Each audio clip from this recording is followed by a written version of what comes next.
Hi friends, ಎಲ್ರಿಗೂ ನಮಸ್ಕಾರ. Simple ಅಂತ ನುಗ್ಗೆಕಾಯಿ ಬೇಳೆ ಸಾರು ಎಷ್ಟು ಸಖತ್ತಾಗಿದೆ ಗೊತ್ತಾ. ಇಲ್ಲಿ ಮಸಾಲೆ ರುಬ್ಬೋ ಅವಶ್ಯಕತೆ ಇಲ್ಲ, ತೆಂಗಿನಕಾಯಿ ಕೂಡ ಬೇಕಾಗಲ್ಲ.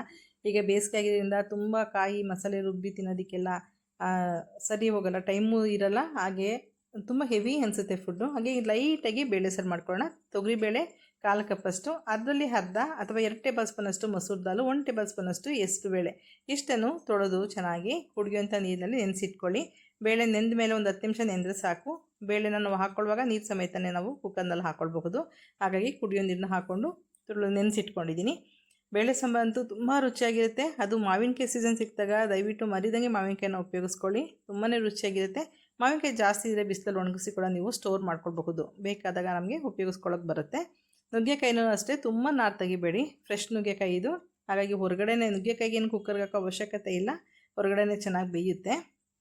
1ರಿಂದ 1.5 ಇಂಚು ಅಥವಾ 2 ಇಂಚು 2.5 ಇಂಚು ತನಕ ಕೂಡ ಹಾಕ್ಕೊಳ್ಬಹುದು.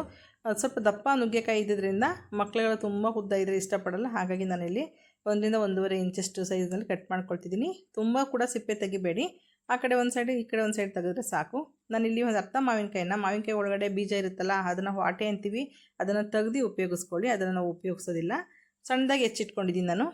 ನೀರು ಕುದಿಯುವಾಗ ಬೇಳೆ ಹಾಕ್ಕೊಳ್ಳೋಣ. ಈ ಟಿಪ್ಸ್ನ ಫಾಲೋ ಮಾಡಿದ್ರೆ ತುಂಬಾ ಆರೋಗ್ಯಕ್ಕೆ ಒಳ್ಳೆಯದು. ಅಕ್ಕಿ ಮತ್ತು ಬೇಳೆ ಬೇಯಿಸ್ಕೊಳ್ಳುವಾಗ ಈ ರೀತಿ ನೊರೆ ಬರುತ್ತೆ. ಬಿಸಿ ನೀರಿಗೆ ಅಕ್ಕಿ ಅಥವಾ ನೆನೆಸಿರೋ ಅಕ್ಕಿ ಅಥವಾ ಬೇಳೆ ಹಾಕಿದಾಗ ಆ ನೊರೆನೆಲ್ಲ ತೆಗೀರಿ. ಅಸಿಡಿಟಿ ಅಥವಾ ಗ್ಯಾಸ್ಟ್ರಿಕ್ ಏನೂ ಆಗೋದಿಲ್ಲ ಈ ಥರ ನೊರೆ ತೆಗೆದು ಬಳಸೋದ್ರಿಂದ. ಯಾಕೆಂದರೆ ಬೇಳೆ ಯಾವುದೇ ಆಗಲಿ ಪ್ರಿಸರ್ವೇಟಿವ್ಗೆ ಅಂತ ಏನಾದ್ರು ಬಳಸಿರ್ತಾರಲ್ಲ, ಈ ನೊರೆ ತೆಗೆಯೋದ್ರಿಂದ ಅದೆಲ್ಲ ಬರುತ್ತೆ ಅಂತ ಹೇಳ್ತಾರೆ. ಹಾಗಾಗಿ ಯಾವಾಗಲೂ ನಾನು ಅಕ್ಕಿ ಬೇಳೆ ಬೇಯಿಸುವಾಗ ಈ ನೊರೆ ತೆಗ್ದಿನೇ ಉಪಯೋಗಿಸ್ಕೊಳ್ತೀನಿ. ಮಾಮೂಲಿ ನಾರ್ಮಲಾಗಿ ನಾವು ಏನು ಬೇಕು ತರಕಾರಿ ಸೊಪ್ಪು ಏನು ಹಾಕ್ಕೊಂಡು ಕುಕ್ಕರ್ ಕ್ಯಾಪಾಗಿ ಕೂಗಿಸ್ಕೊಳ್ಬೋದು.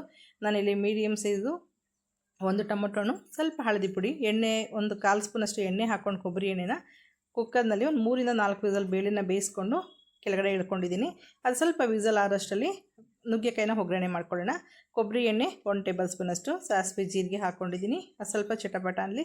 ಆದಷ್ಟು ಗಾಣದ ಎಣ್ಣೆಗಳು ಸಿಗುತ್ತೆ, ಎಲ್ಲ ಕಡೆ ಸಿಗುತ್ತೆ. ಹಾಗಾಗಿ ಕೊಬ್ಬರಿ ಎಣ್ಣೆನ ಆದಷ್ಟು ಬಳಸಿ. ಆರೋಗ್ಯ ಕೂಡ ತುಂಬಾ ಒಳ್ಳೆಯದು, ಗುಡ್ ಕೊಲೆಸ್ಟ್ರಾಲ್ ಕೂಡ ಇರುತ್ತೆ. ನಿಮಗೆ ಬೇರೆ ಎಣ್ಣೆಗಳಿಗಿಂತ ಕೊಬ್ಬರಿ ಎಣ್ಣೆ ತುಂಬ ಒಳ್ಳೆಯದು, ಟೇಸ್ಟ್ ಕೂಡ ತುಂಬಾ ಚೆನ್ನಾಗಿರುತ್ತೆ. ಹಾಗಾಗಿ ನಾನು ಕೊಬ್ಬರಿ ಎಣ್ಣೆನೇ ಎಲ್ಲ ಅಡುಗೆಗಳಲ್ಲೂ ಬಳಸ್ತಾ ಇರೋಂಥದ್ದು. ಈಗ ಸ್ವಲ್ಪ ಸಾಸಿವೆ ಜೀರಿಗೆ ಚಟಪಟ ಆದಮೇಲೆ 1 ಗೆಡ್ಡೆ ಬೆಳ್ಳುಳ್ಳಿ ಜಜ್ಜಿ ಹಾಕ್ಕೊಂಡಿದ್ದೀನಿ. ಬೆಳ್ಳುಳ್ಳಿ ಸ್ವಲ್ಪ ಕಲರ್ ಚೇಂಜ್ ಆಗೋಷ್ಟು ಫ್ರೈ ಮಾಡಿ, ತುಂಬ ಟೇಸ್ಟ್ ಇರುತ್ತೆ. ಹಾಗೆ 1 ಗೆಡ್ಡೆಯಷ್ಟು ಈರುಳ್ಳಿ, ಸ್ವಲ್ಪ ಕರಿಬೇವಿನ ಸೊಪ್ಪು ಹಾಕ್ಕೊಂಡು ಸ್ವಲ್ಪ ಟ್ರಾನ್ಸ್ಪರೆಂಟ್ ಆಗೋ ತನಕ ಇದನ್ನು ಕೂಡ ಫ್ರೈ ಮಾಡ್ಕೊಳ್ಬೋದು. ನೀವು ಇದೇ ಒಗ್ಗರಣೆನ ನೀವು ಕೊನೆಯಲ್ಲಿ ಕೂಡ ಹಾಕ್ಕೊಳ್ಬಹುದು, ಅಥವಾ ನುಗ್ಗೆಕಾಯಿ ಒಗ್ಗರಣೆ ಮಾಡೋಕ್ಕಾಗಲ್ಲ, ಬರೀ ನೀರಿನಲ್ಲಿ ನುಗ್ಗೆಕಾಯಿ ಬೇಯಿಸ್ಕೊಳ್ತೀವಿ ಅಂದರೆ ಈ ಒಗ್ಗರಣೆನ ಕೊನೆಯಲ್ಲಿ ಮಾಡಿ ಕೂಡ ಆ್ಯಡ್ ಮಾಡ್ಬೋದು.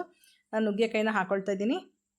ನುಗ್ಗೆಕಾಯಿ ತುಂಬ ಬಲ್ತೋಗಿದೆ ಅಥವಾ ತುಂಬ ದಿನ ತಂದು ಉಪಯೋಗಿಸಿಲ್ಲ ಅಂತಂದರೆ ಸ್ವಲ್ಪ ನೀರಲ್ಲಿ ಉಪ್ಪು ಹಾಕಿ ಬೇಯಿಸ್ಕೊಳ್ಳಿ, ಬೇಗ ಸಾಫ್ಟ್ ಆಗುತ್ತೆ. ನುಗ್ಗೆಕಾಯಿ ಹಾಕ್ಬಿಟ್ಟು ಸ್ವಲ್ಪ ಚೆನ್ನಾಗಿ ಫ್ರೈ ಮಾಡ್ಕೊಳ್ತಾ ಇದ್ದೀನಿ. ರುಚಿಗೆ ತಕ್ಕಷ್ಟು ಉಪ್ಪು ಹಾಕ್ಕೊಳ್ತಿದ್ದೀನಿ. ಬೇಳೆ ಬೇಯಿಸೋದಕ್ಕೆಲ್ಲೂ ಉಪ್ಪು ಹಾಕಿಲ್ಲ. ಉಪ್ಪು ಹಾಕ್ಕೊಂಡು 1-2 ನಿಮಿಷದಷ್ಟು ಇದನ್ನು ಫ್ರೈ ಮಾಡ್ಕೊಳ್ಳೋಣ ಎಣ್ಣೆಯಲ್ಲಿ. ಸ್ವಲ್ಪ ಲೋ ಫ್ಲೇಮ್ ಇಟ್ಕೊಂಡೆ ಫ್ರೈ ಮಾಡೋಣ.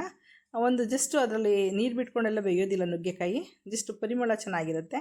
ನಂತರ ಬೇಳೆ ಸಾಂಬಾರು ಪುಡಿ, ಇದನ್ನು ನಿಮ್ಮ ಮನೆಗೆ ಎಷ್ಟು ಬೇಕೋ ನೋಡ್ಕೊಳ್ಳಿ. ಇದರಲ್ಲಿ ಖಾರದ ಪುಡಿ ಎಲ್ಲ ಮಿಕ್ಸ್ ಇರುತ್ತೆ.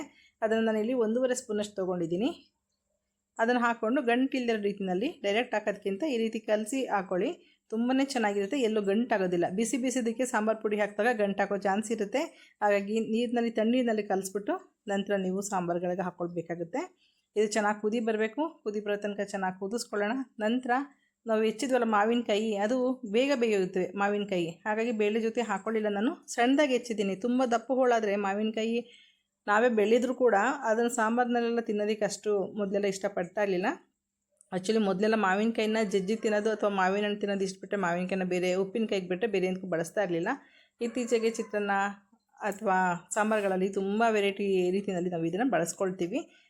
ಮಾವಿನಕಾಯಿನ ಕೊನೆಯಲ್ಲಿ ಹಾಕೋದ್ರಿಂದ ಬೇಗ ಬೇಯುತ್ತೆ, ಅದು ಬಾಯಿಗೆ ಸಿಗೋದಿಲ್ಲ. ನಮ್ಮ ಮನೇಲಿ ಸಿಕ್ಕರೆ ಸೈಡ್ಗೆ ಎತ್ತಿಕ್ತಾರೆ, ಹಾಗಾಗಿ ಸಣ್ಣದಾಗಿ ಹೆಚ್ಚಿದ್ದೀನಿ. ನಿಮ್ಮ ಮನೇಲಿ ಹೋಳುಗಳು ತುಂಬ ದಪ್ಪ ಇರಬೇಕಂತ ಇಷ್ಟಪಟ್ಟರೆ ದಪ್ಪಾಗಿ ಹೆಚ್ಚಿ ಹಾಕ್ಕೊಳ್ಳಿ. ಮೇಲೆ ಸಿಪ್ಪೆ ತೆಗೆದು ಮಾವಿನಕಾಯಿನ ಉಪಯೋಗಿಸ್ಕೊಂಡಿದ್ದೀನಿ. ಈಗ ಬೇಳೆ ಕೂಡ ಚೆನ್ನಾಗಿ ಬೆಂದಿದೆ, ಸ್ವಲ್ಪ ಸ್ಮ್ಯಾಶ್ ಮಾಡಿದ್ದೀನಿ. ನಾನು ಆವಾಗಲೇ ಹೇಳಿದ್ನಲ್ಲ 2 in 1 ಅಂತೇಳಿ.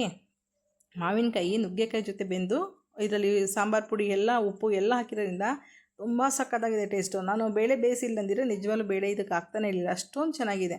ಈ ಥರನೇ ಬರೀ ನುಗ್ಗೆಕಾಯಿನೇ ಮಾವಿನಕಾಯಿನೇ ಹಾಕ್ಬಿಟ್ಟು ಕೂಡ ನೀವು ಗ್ರೇವಿ ಮಾಡ್ಕೊಳ್ಬೋದು. ಸ್ವಲ್ಪ ರುಚಿಗೆ ತಕ್ಕಷ್ಟು ಬೆಲ್ಲ ಹಾಕ್ಕೊಂಡಿದ್ದೀನಿ, ಸಕ್ಕತ್ತಾಗಿದೆ ಇದಂತೂ. ಬೇಕಾದ್ರೆ ಇದನ್ನು ಹೀಗೆ ನೀವು ಬಡಿಸ್ಬೋದು, ಊಟಕ್ಕೆ ಸರ್ವ್ ಮಾಡ್ಬೋದು, ತುಂಬಾ ಚೆನ್ನಾಗಿದೆ. ನಾನು ಬೇಳೆ ಬೇಯಿಸಿದ್ದೀನಿ ಅನ್ನೋ ಒಂದು ಕಾರಣಕ್ಕೋಸ್ಕರ ಬೇಳೆನ ಮತ್ತೆ ಆ್ಯಡ್ ಮಾಡಿದೆ.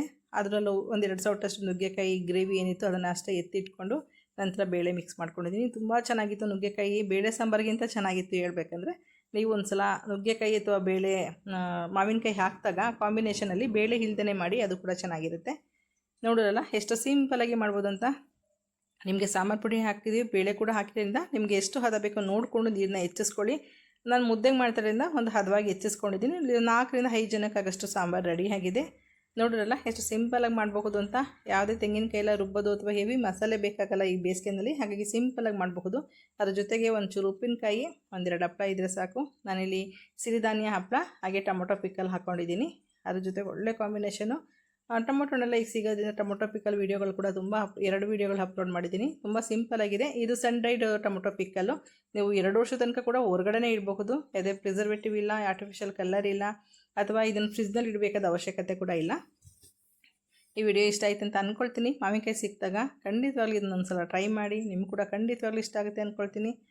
Okay, bye. Thank you.